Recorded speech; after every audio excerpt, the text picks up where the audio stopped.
مولانا جلال الدین رومی نے ایک مثال دی ہے.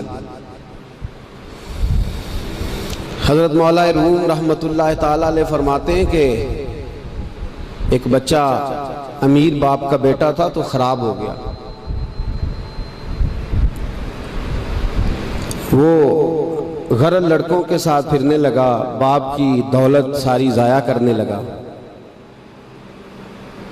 والد اس کو سمجھاتا لیکن اس کی سمجھ میں بات نہ آتی. ایک دن گھر کے اندر کنواں تھا. جو امیر لوگ ہوتے تھے وہ گھروں کے اندر کنواں کھدوا لیتے تھے.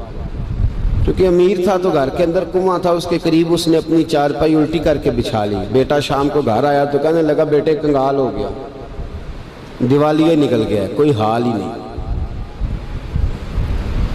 میں بڑا پریشان ہوں، شام کی دوائی کے بھی پیسے کوئی نہیں. جا کہیں سے 2 آنے لا، میں نے دوائی لینی ہے. اس نے کہا ابا جی مسئلہ ہی کوئی نہیں. دوست کے دروازے پہ دستک دی. دوست باہر آیا، کٹھے کھاتے رہتے ٹکے بٹیرے.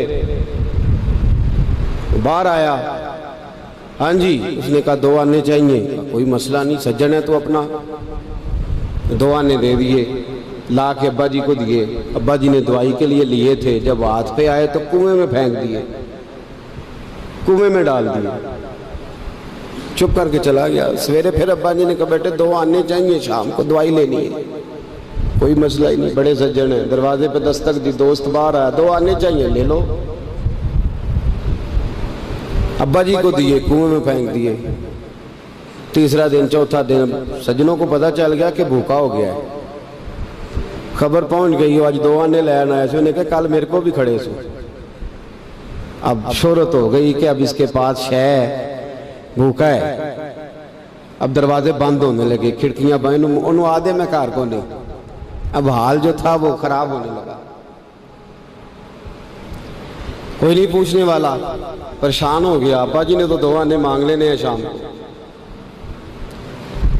ملا رومی رحمۃ اللہ تعالیٰ علیہ فرماتے ہیں شام ہوئی، صبح دن چڑھا تو اٹھا.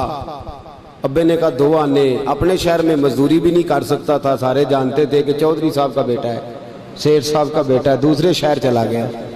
میری باتوں کی سمجھ آ رہی ہے آپ کو؟ دوسرے شہر گیا، مستریوں کے ساتھ مزدوری کرنے لگ گیا. شام ہوئی تو چھالے پڑ گیا تو پیروں تک پسینہ نکل گیا. سخت آزمائش کا شکار ہو گیا. 2 آنے کما کے لایا اور وہ آنے ہاتھ پہ رکھے تو اپنا ہاتھ بھی چھوڑتا نہیں ان پیسوں کو. ابا جی کو دیے نا جب، تو ابا جی نے پھینکے کنویں میں. تو بیٹے نے ماری چیخ. ابا جی دماغ کم کردا جے، بوڑھے ہونے کے ساتھ ساتھ سٹھیا تو نہیں گئے آپ؟ انہوں نے کہا کیا ہوا بیٹے؟ کہا 7 دن ہو گئے ہیں 2 آنے دیتا ہوں، آپ کنویں میں پھینک دیتے ہیں. انہوں نے کہا پتر میں کو پہلے دن سٹے نے، تو آج کچھ چیخ ہے؟ پرسوں بھی پھینکے، ترسوں بھی پھینکے. توجہ ہے مسلمانوں میری بات پر؟ اس نے کہا 7واں دن ہے تو میں نے پرسوں بھی پھینکے تھے، ترسوں بھی پھینکے تھے، اس سے پہلے بھی پھینکے تھے، تو چیخا نہیں.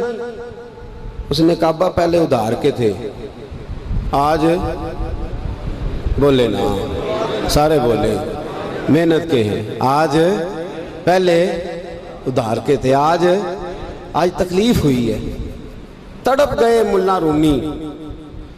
کہنے لگے تو نماز اس لیے نہیں پڑھتا کہ تیرا مذہب مفت کا ہے. تو داڑھی کے وعدے سال بعد اس لیے کرتا ہے کہ تیرا مفت کا مذہب ہے. تو کہتا ہے پرسوں ترسوں شروع کروں گا، تیرا مفت کا مذہب ہے.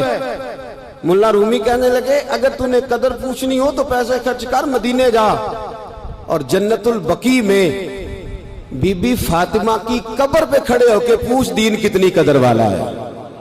پوچھنا حضرت فاطمہ سے.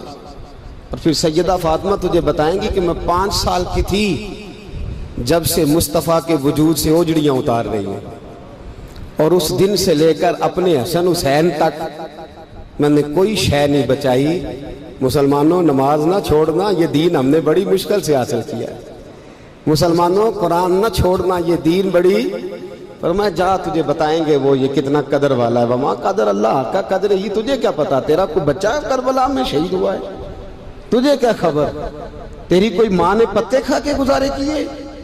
تجھے کیا اس دین کی قدر ہو؟ تو نے کوئی تھپڑ کھائے ہیں دین کے لیے؟ تجھے کیا پتا ہو؟ تو مفت میں کہتا پرسوں رکھ لوں گا، ترسوں رکھ لوں گا، میں شروع کرتا ہوں، میں دیکھتا ہوں، میں آتا ہوں، میں بس فلاں کر. کیسے؟ تجھے کیا خبر ہو؟ دین نبی دا او کی جانن دنیا دار کمینے، دین نبی دا جانن والے سو گئے وچ مدینے. کیسے قدر کا پتہ چلے؟ پوچھنا حضرت بلال سے کتنا مہنگا ہے یہ.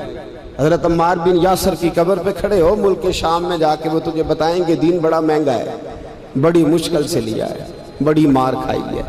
میری ماں سمیہ کے پیشاب والی جگہ نیزہ مار کے ابو جہل نے قتل کر دیا تھا. کہ پوچھ تجھے پتا چلے یہ کتنا مہنگا ہے. تجھے کیا خبر ہو اس کی قدر کیا ہے؟ اور پھر بھی تجھے سمجھ نہ آئے، پھر بھی تجھے خیال نہ آئے. تو مولانا رومی کہتے ہیں کبھی سیدہ ختیجۃ الکبریٰ سے پوچھنا، نبی پاک تجھے اپنا درد نہیں بتائیں گے، ختیجۃ الکبریٰ بتائیں گے کہ ساری رات رسول رحمت جا کے کہتے تھے یا اللہ میری جھولی پھیل گئی ہے، میری قوم کو ہدایت کا نور دے دے. رات روتے گزر جاتی تھی، دن پتھر کھاتے گزر جاتا تھا. مفت کا دین آیا، کر لیتے ہیں، سوچ لیتے ہیں، سمجھ لیتے ہیں. دماغ انگریزی، ذہن انگریزی، لباس انگریزی، چہرہ انگریزی، اٹھنا بیٹھنا انگریزی، طرز حیات انگریزی. یہ مسلمان ہیں جنہیں دیکھ کے شرمائے یہود. سویرے موٹر سائیکل پہ بٹھا کے جاتے ہیں سکول چھوڑنے بیٹے کو، اور ادھار پیسے لے کے فیس جمع کراتے ہیں. لیکن قاری صاحب کے پاس بچے کا مخارج ٹھیک ہوئے ہیں کہ نہیں اس کی کوئی فکر نہیں کسی کو. قرآن شریف ہے، قاری صاحب پڑھانے آئے ہیں سائیکل پہ، بیچارے 1000 روپیہ لینا ہے انہوں نے، وہ باہر کھڑے ہیں دروازے پہ، اور نواب صاحب کے بچے اندر بیٹھے.